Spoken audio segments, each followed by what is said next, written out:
देश भर में साइबर ठगी के बढ़ते मामलों के बीच कंबोडिया से एक हैरान करने वाली खबर सामने आई। कंबोडिया में पाक और चीन के एजेंटों ने भारत में साइबर ठगी के लिए एक ऐसा साइबर अड्डा तैयार किया जहां वो अच्छी नौकरी का झांसा देकर भारतीयों को हायर करते हैं और फिर उन्हें बंधक बनाकर भारत में साइबर ठगी करवाते हैं। मना करने पर भारतीयों को बेहिसाब टॉर्चर किया जाता है और रिहाई के नाम पर लाखों रुपए की फिरौती भी मांगी जाती है। रिपोर्ट देखिए आप।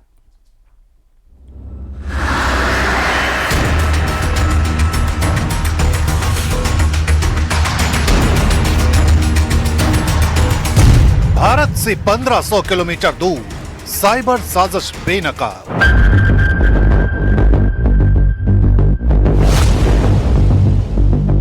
कंबोडिया में पाक चीन ने बनाया साइबर स्लेवरी बेस। कंबोडिया में बंधक बनाए गए करीब 500 भारतीय। न्यूज 18 इंडिया का सुपर एक्सक्लूसिव खुलासा।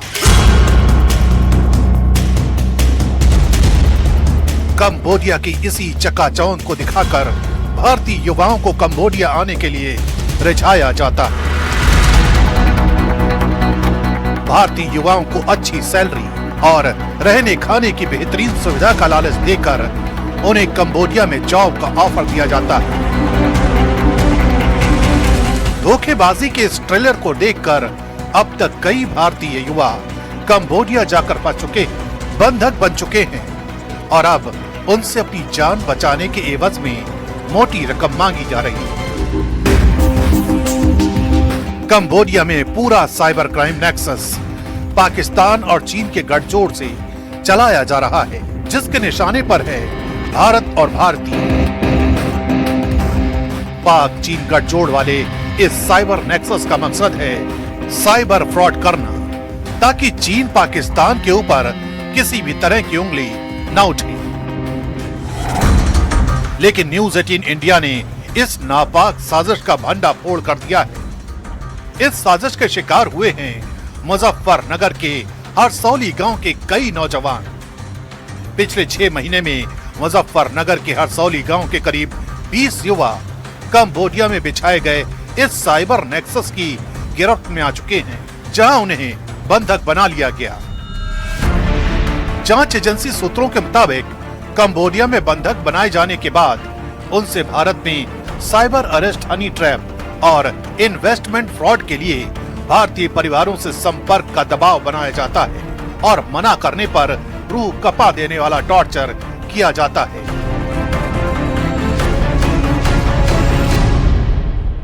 शाहपुर थाना पड़ता है हमारे जनपद मुजफ्फरनगर में।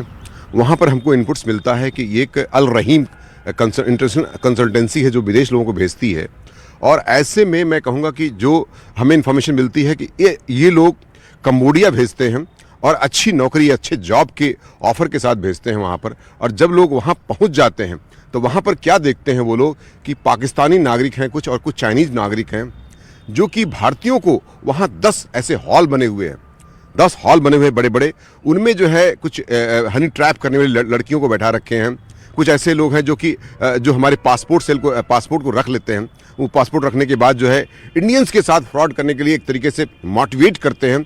ये जो इंडियंस आ रहे हैं, इंडियंस के खिलाफ यूज करने का जो है उनको, कि इंडियंस को ही उनके फ्रॉड करेंगे। साकिब और जीशान ये दोनों हरसौली गांव के रहने वाले हैं, जो अच्छी जॉब के लालच में कंबोडिया गए थे। लेकिन अब खबर आई है कि उन्हें वहां बंधक बना लिया गया और रिहा करने के एवज में 5 से 10 लाख रुपए की फिरौती मांगी जा रही है।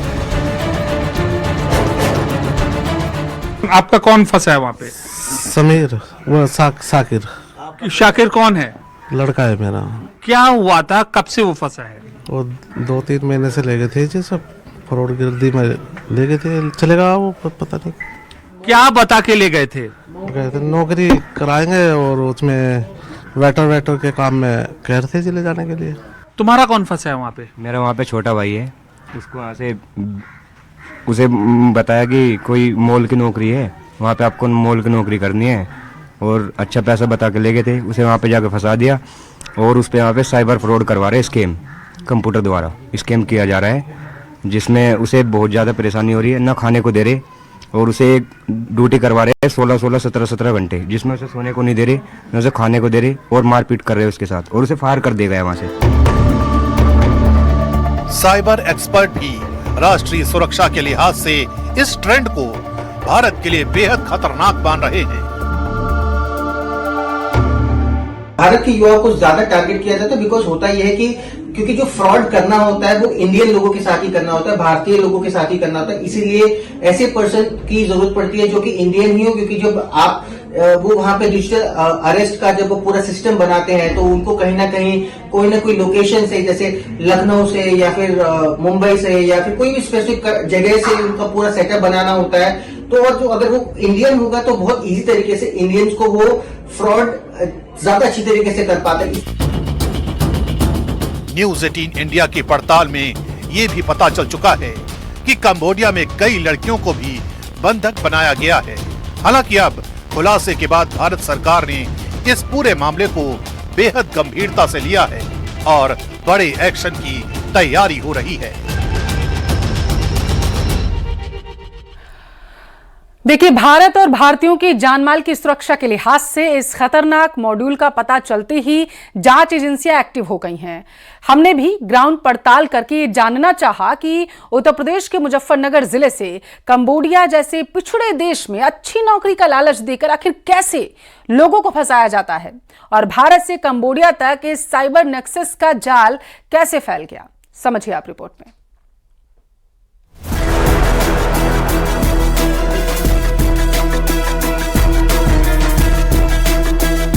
ये यूपी के मुजफ्फरनगर के रहने वाले वो युवा हैं जो कुछ दिन पहले ही कंबोडिया से किसी तरह भारत वापस आए हैं। वसीम, मोइन और मुस्तफा को पाक चीन एजेंटों ने कंबोडिया में साइबर बंधक बना लिया था। न्यूज 18 इंडिया से खास बातचीत में इन्होंने उस साइबर अड्डे की इनसाइड स्टोरी बताई। क्या हुआ, जैसे तुम्हारे पास फोन कब आया, कैसे गए और कैसे आए? सबसे पहले कांटेक्ट कैसे किया? कांटेक्ट मेरा मामू के लड़के से हुआ था, जो मेरे मामू के लड़के हैं वसीम। तो उनसे बात हुई कि वे बोल रहे थे कि एक काम है कंप्यूटर ऑपरेटर जॉब का। वसीम ये है जी। हाँ। तो मैंने उन्हें बोल दिया कि जैसा तुम्हें ठीक लगे वैसा कर लो भाई, क्योंकि मेरे बड़े भाई है वे। हाँ, रिश्तेदारी में तो बात में वो एकदम भरोसा ही होता है। जी। हाँ। तो फिर इन्होंने बात की आगे की सारी जितनी भी की वसीम भाई ने। मेरे पासपोर्ट वगैरह उन्होंने ले लिए और वहाँ पे जाके मुझे पता लगा कि वे जो वहाँ पे काम करा रहे हैं वे भारत हिंदुस्तान को लूटने का काम करवा रहे हैं। कैसे हिंदुस्तान को लूटने का कैसे काम करा रहे हैं? वे काम तो इस तरीके से करवा रहे जी, जो वहाँ पे कुछ और भी अदर पाकिस्तानी एजेंट है और चीन वाले लोग हैं, वे मिलके एक सिस्टम रखा हुआ है उनके पास कंप्यूटर वगैरह, उससे ब्लैकमेल करके और एक कोई ऐप है क्रिप्टो करके शायद, उससे मैंने काम नहीं किया वहाँ पे। मैंने जाते ही काम को मना कर दिया। मेरे कुछ परिचितों द्वारा मुझे नौकरी का साझा दिया गया कि तेरे लिए हमने एक बहुत अच्छी डाटा एंट्री की जॉब थाईलैंड में देखी है। वो लोग क्या करते हैं, कंबोडिया का नाम नहीं बताते पहले। कंबोडिया एक मेरे हिसाब से पिछड़ा हुआ देश है, कोई इतना खास कुछ देश नहीं है क्योंकि वहाँ नौकरी के लिए जाएगा। थाईलैंड का नाम वो लोग लेते हैं और वो लोग वहाँ बुलाकर कंबोडिया एयरपोर्ट पर बोलते हैं कि थाईलैंड बाई कार लाया जाएगा, मगर वो कार एक वहाँ कंबोडिया में पोईपेट नामक एक स्थान है, वहाँ पर जाकर रुक जाती है। और वहाँ पोईपेट में स्टार गोल्ड नाम से एक बिल्डिंग है, वहाँ पर हमारे भारत के कई युवा फंसे हुए हैं, जिस तरीके से मैं वहाँ फंसा हुआ था।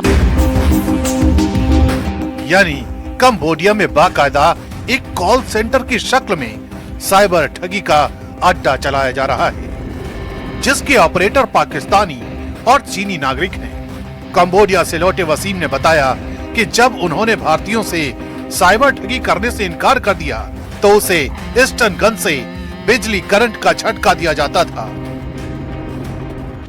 काम को मना करने के बाद उन्होंने मुझे पनिशमेंट देनी स्टार्ट कर दी। क्या पनिशमेंट दिया?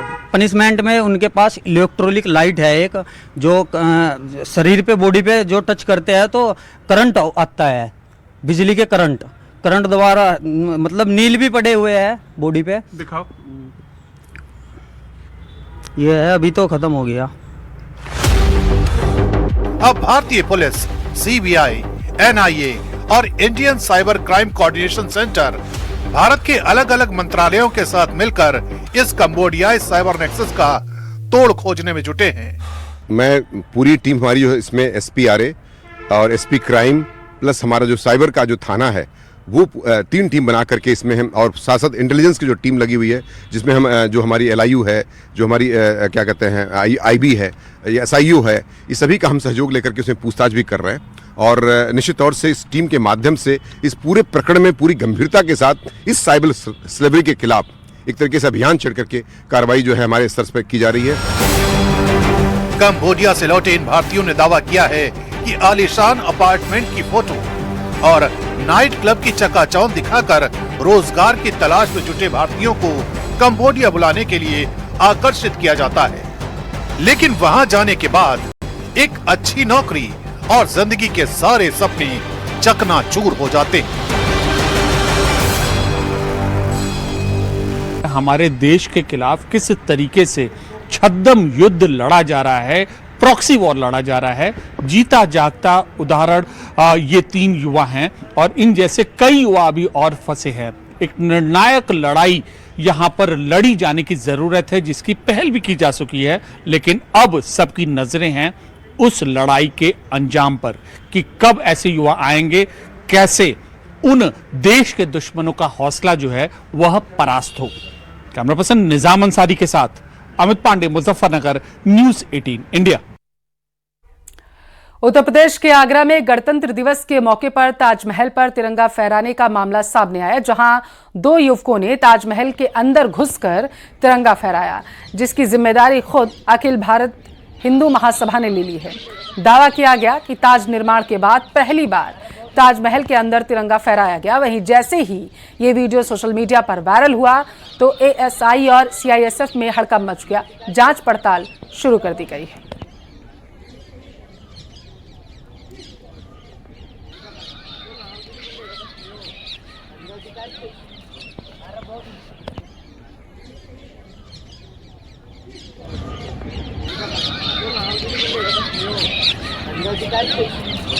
बहुत